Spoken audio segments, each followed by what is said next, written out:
Hello friends, welcome back to my new video. I hope you all doing good friends. आज सुबह उठने के बाद सारा काम किया घर का और फिर मैंने पूजा करना स्टार्ट कर दिया है। पूजा करने के बाद मैं अपनी आज की स्ट्रेटजी बताऊंगी और आज का वीडियो थोड़ा स्पेशल होने वाला है। अगर आप मेरे चैनल पर नए हो तो प्लीज़ मेरे वीडियो को लाइक करें, चैनल को सब्सक्राइब करें। मैं आपको बताऊंगी अगर जो लोग अभी तैयारी कर रहे हैं और जिनका टारगेट है 2025 का, तो उन्हें क्या स्ट्रेटजी अपनानी चाहिए जिससे कि उनका फर्स्ट अटैम्प्ट निकल सके। देखो, आपने सुना होगा बहुत सारे लोगों का 4-5 अटैम्प्ट देने में भी उनका प्री नहीं निकलता, क्योंकि वो उस चीज़ पर फोकस ही नहीं करते जो उनसे गलतियां बार बार हो रही हैं। तो आज मैं इसी के बारे में बताऊंगी, तो प्लीज़ जल्दी से मेरे चैनल को सब्सक्राइब कर दें और आगे बढ़ते हैं हम।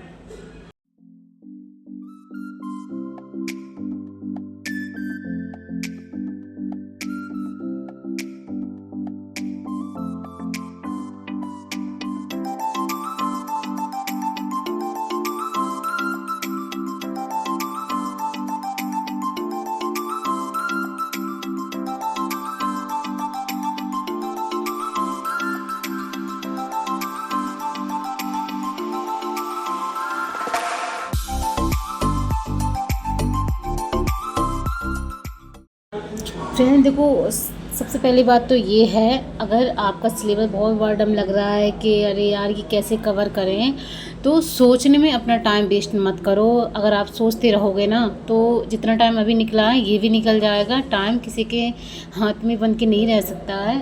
इससे बेहतर ये है कि आप इस टाइम का अच्छे से यूज़ कर लें। आप एक टारगेट बनाइए कि आपको पॉलिटी इस टाइम तक कवर करनी है। जैसे कि आज है 30 सितंबर, और आप आज से लगा के ये रख लो कि आपको पॉलिटी का जो भी सिलेबस है, पॉलिटी, हिस्ट्री, आप एक मंथ में इतने 2-3 सिलेबस तो कवर कर सकते हैं अगर आप 10-12 घंटे पढ़ाई करते हैं तो। देखो, अगर आप जीरो लेवल से तैयारी कर रहे हैं तो शायद ये पॉसिबल नहीं हो सकता, लेकिन आप पहले से तैयारी कर रहे हैं तो ये पॉसिबल हो सकता है। हाँ, सबसे इम्पोर्टेंट बात ये है कि अभी आप इस चीज़ में टाइम वेस्ट ना करें कि रिवीजन, आप रिवीजन के बारे में सोच रहे हो, रिवीजन, अरे रिवीजन नहीं हो पा रहा मेरा, ये है वो है।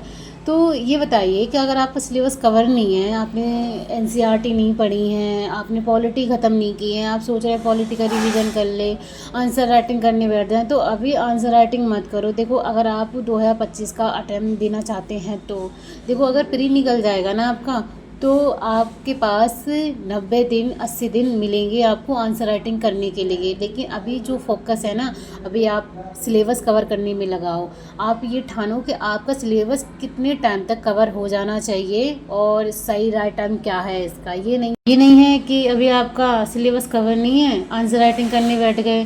जब सिलेबस कवर होगा ही नहीं, आपको चीज़ों का पता ही नहीं है, पॉलिटी में संविधान के बारे में कुछ भी आपको इतनी नॉलेज नहीं है, तो आप आंसर राइटिंग कैसे करोगे? कर ही नहीं सकते आप।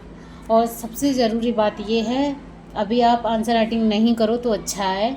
अगर आपको आंसर राइटिंग करने का इतना ही शौक़ है तो मैं एक चीज़ बता देती हूँ आपको। संडे वाले दिन आप 2-3 घंटे आप अच्छे से रिवीजन, मतलब सॉरी, आंसर राइटिंग कर सकते हैं। एक दिन आप निकाल लो आंसर राइटिंग के लिए और जो आपने पढ़ा है उसके लिए, रिवीजन के लिए।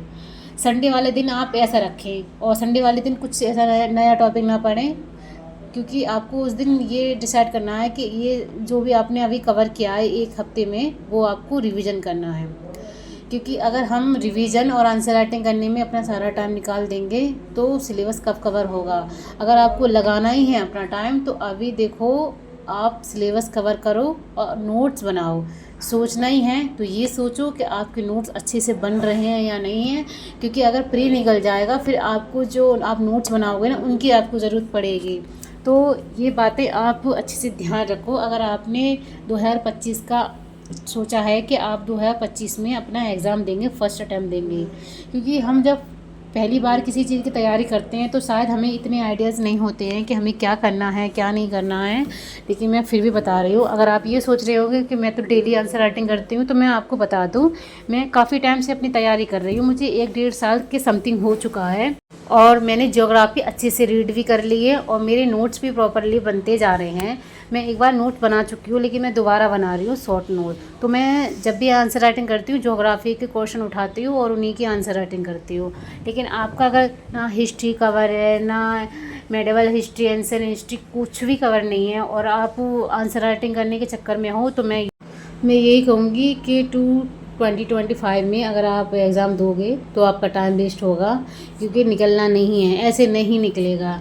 आपको एक टाइम बनाना पड़ेगा कि अगर आज से आप ये सोच रहे हो और पहले से आपने कुछ चीज़ें पढ़ रखी हैं, कवर कर रखी हैं, तो आज है 30 सितंबर, तो देखो अगर आपका जो भी सब्जेक्ट में आप वीक हैं उस पर थोड़ा ज़्यादा ध्यान दो, क्योंकि कुछ चीज़ें ऐसी होती हैं जो हमें समझ में नहीं आती हैं और कुछ एस्पिरेंट ऐसे होते हैं अगर वो किसी भी सब्जेक्ट में वीक हैं तो उसे बहुत लाइटली ले लेते हैं।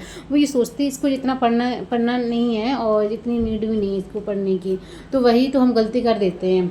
आप लोगों ने सुना होगा कि अरे उसका 4th अटैम्प्ट था, 6th अटैम्प्ट था, लेकिन अभी उसका प्री ही नहीं निकला। तो वो ये है कि वो एक गलती को बार बार दोहराते हैं। देखो मैं ये बात पहले कह चुकी हूँ, कोई भी इंसान हो चाहे वो कितना भी टैलेंटेड क्यों ना हो, लेकिन वो कोई ना कोई सब्जेक्ट में तो वीक होता ही है। तो हमें उसी चीज़ को थोड़ा सीरियसली लेना है कि आपकी वीकनेस किस सब्जेक्ट में है, आप किस सब्जेक्ट में वीक हैं। आप मैथ में वीक हैं, आप सीसेट अच्छे से नहीं कर पा रहे हैं, सॉल्व नहीं कर पा रहे हैं, कॉम्प्रिहेंशन में थोड़ा आप नहीं आइडिया लगा पा रहे हैं, तो इन चीज़ों पे ज़्यादा ध्यान देना है आपको। मेरा क्या है, मैं अपनी बताती हूँ फ्रेंड्स, क्योंकि मुझे सीसेट थोड़ा कम समझ में आता है, तो मैं जब भी अगर मुझे टाइम मिलता है तो मैं सीसेट को थोड़ा ज़्यादा टाइम दे देती हूँ। जैसे कि अगर मुझे नाइट में टाइम मिला है तो मैं नाइट में दे देती हूँ, अगर मैं मॉर्निंग में जल्दी फ्री हो गई हूँ काम से तो सबसे पहले मैं सीसेट की क्लास वगैरह ले लेती हूँ। तो ये है आज का सबसे इम्पोर्टेंट डे, जो आपको अपनी स्ट्रेटजी तय करनी होगी कि किस टाइम तक आपको कौन सा सब्जेक्ट कवर करना है। देखो वैसे सिलेबस थोड़ा बर्डन है और आप इतनी जल्दी 2-3 महीने में कवर नहीं कर सकते हैं, लेकिन फिर भी अगर हम अपना टाइम सोचने में निकाल रहे हैं, बहुत ज़्यादा डिप्रेशन हो रहा है, अरे सिलेबस कवर नहीं होगा और कैसे फिर निकालेंगे, तो सोचने से कौन सा सिलेबस कवर हो रहा है, इससे अच्छा ये है ना कि आप कवर करने के बारे में सोचो।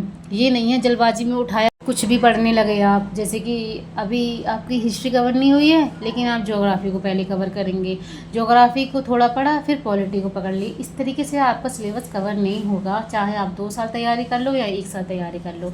मैंने अपना टारगेट बनाया है कि मेरा हिस्ट्री और ज्योग्राफी और सीसेट, आर्ट एंड कल्चर, तो ये 3-4 सब्जेक्ट मैं 30 अक्टूबर तो मैं कंप्लीट कर लूँगी। ऐसे नहीं कवर कर लिया फिर मुझे कुछ याद ही नहीं हो रहा। देखो याद तो हमें इतनी जल्दी थोड़ी हो जाएगा, पहले आप नोट्स बनाओ।